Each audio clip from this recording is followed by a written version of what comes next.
Hey Vineeta, welcome to Just Like That. Thank you, Sahil, for having me over. This is a pleasure. Which part of the world are you in? There's greenery, there's a Buddha, there are nice plants. It looks so soothing to the eye, much better than this virtual background that I have. Yeah, so I'm being easy on myself. I'm in Lucknow with my parents. And this is one of the silver linings of being, in these times. So I have from Gurgaon moved to Lucknow to be with my parents and to be in this environment. Yep. Wow, beautiful. So that's the benefit, right? That's one of the positives of COVID, right? You can move away. Of course, I'm sure you're working as many hours as you would anyway in Gurgaon, but at least you have the comfort of being close to your parents and such a huge balcony and house, which in big cities like Bombay and Delhi become very difficult to afford.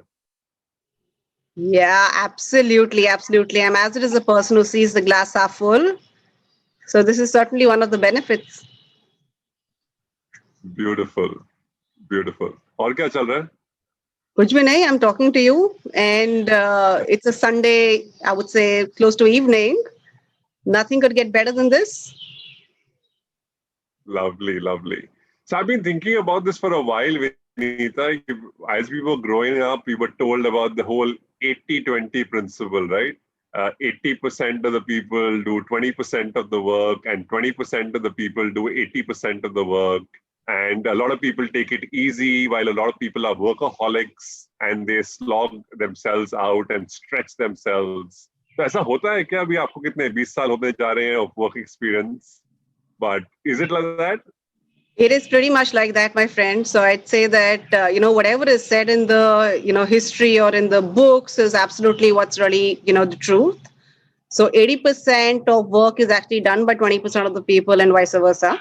So I fall into that category of the 20% of the people that do 80% of the work. But then there is always that dilemma that a person goes through. So great topic to start off a conversation with.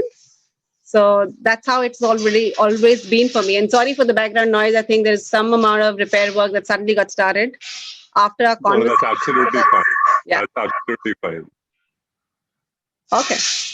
So how do you really do this? Yeah. So doesn't it take a toll on you when you see that 80% of the people are just literally taking it easy, while the remaining 20% are really stretching way beyond? And I think, that is something which our organizations in a very subtle manner understand, but they also oversee because there is teamwork that needs to happen. So everyone does bring in a given amount of, expertise and capabilities, as you would say. But broadly, during testing times, at least I've seen that it is the 20% of the people that, shoulder 80% of the responsibility. It sounds and feels pretty unfair a lot of times, and I've gone through that myself. It feels very unfair. But at the end, if you just put your head down and continue to work, Sahil, at the end of the day, it makes you so much stronger because you are faced with situations which are outside your comfort zone. And the more you are, operating outside of your comfort zone, the more your area of comfort zone also increases. So that's the way you increase your resilience, your knowledge base. A lot of times deep rooted networking and relationships are built through that, and moreover your credibility and confidence is built through that. So I think I've never regretted doing that. But then there's always a way to decipher those set of people who are talking and trying to demonstrate that they are shouldering most of the work, whereas they're these quiet ones really putting their head down and working for most of the times.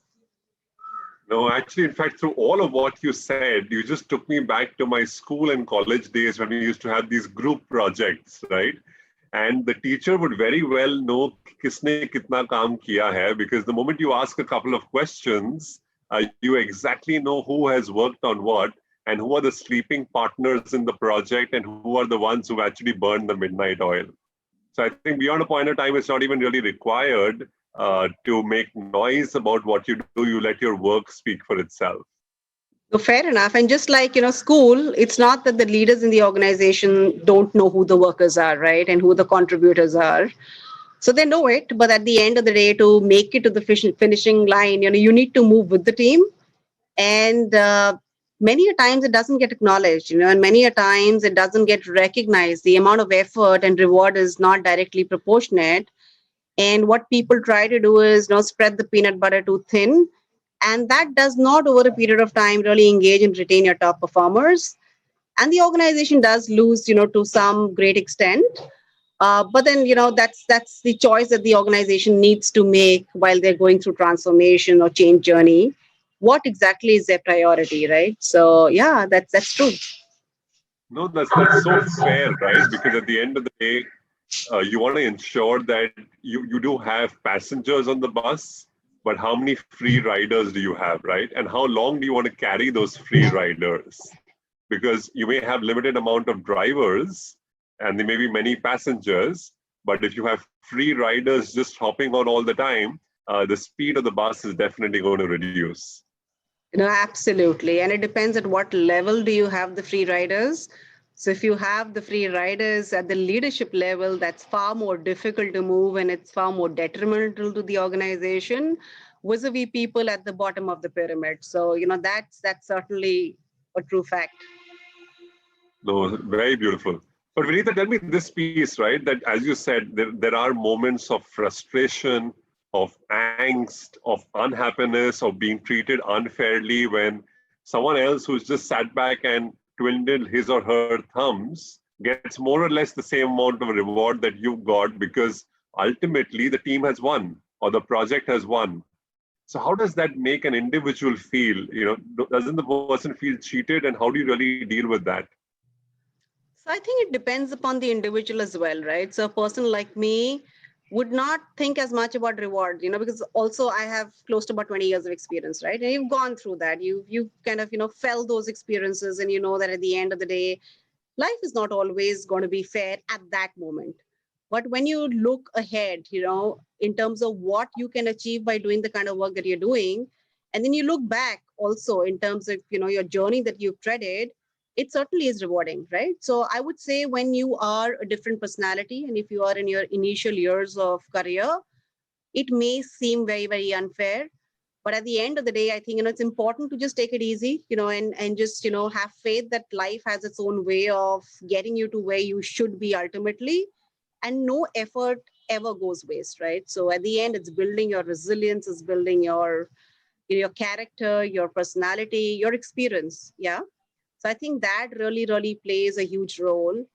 And given these times, Sahil, the way organizations are transforming in these uncertain times, it is super important for organizations and individuals as well as leaders to be agile, right? So I think that Yeah. really helps you in your overall agile journey as well, right? Of evolution. No, no, brilliantly put. I think so. In this whole process of evolution, how do we not be very harsh on ourselves? I think that's another point that you're making, which is really, really nice. Yep. Absolutely, absolutely. And I think, it is all about the journey. And if you look at in today's time, I'm sitting in Lucknow and talking to you, right, on a Sunday. And come tomorrow, I will be back to a 12-hour, if not more, work day. But at the end, it is all about, leadership, curating that agile organization, right? So if I really had to talk about, let's say for a moment, what exactly, in my view, agile is, right? If I really look at a traditional organization, it would really look at an organization more like a machine, something that is like a tree almost soiled, right? So I'm sitting in a garden, I'm going to talk about these examples, right? So it's almost like a tree soiled, and you Yeah. are going through something which is like day in and day out expected, right? So it is a cycle and things evolve the way they have to, right? So in a traditional organization, that is something which was done. However, if you look at agile, right? Agile pretty much looks at an organization as a living being, right? A living being wherein you need to go through the journey through not only inwardly looking, developing your own self, developing your team, and then of course developing the capabilities. Like, so you're absolutely a specialist in the LNOD background. So developing capabilities of the organization also come as important. And if you have to create all of this in an agile environment, surrounded by uncertainty, it's almost like, treading in space. You do not know what the next moment is going to bring you in. And therefore it becomes as important to be, you know easy with yourself, easy with your organization, and also be, absolutely flexible in terms of being nimble with changing directions that may come in at times, right? So I would kind of put that on table as well. No, I think that's a brilliant point. And if I just go back to your garden example, one day it's sunny, one day it's cloudy, it's overcast. Yeah, one day it's really, really cold. The next season it becomes nice and chirpy and all the birds are around. And while we may say that, of course, agile is about a living being, I think even plants talk to human beings like the way human beings talk to plants. So, Vineeta, thank you so much. I think it was a brilliant conversation on a Sunday afternoon with the lovely plants in your background, lush green and so beautiful. Thank you so much for joining us. Thank you so much for having me, Sahil. It's always a pleasure.